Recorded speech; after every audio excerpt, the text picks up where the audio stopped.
Daha bir Çin idmançısı hal-hazırda müxtəlif hündürlükdə qollarda çıxış edir. Bu Li Rongyin idi. Şimdi burada təmsil edənlər gimnastların hər ikisi çox gəncdir. Xüsusi olaraq vurğulamalıyıq.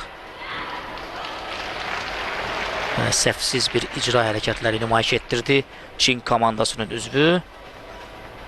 Ukrayna komandasının digər idmançısı Nikita Melnikov 11,900 xal qazanır.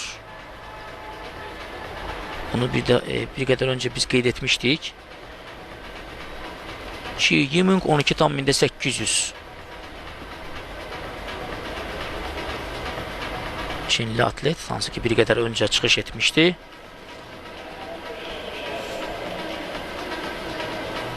Vladislav Hriko. Hələ ki onun nəticəsini bizə təqdim etməyiblər.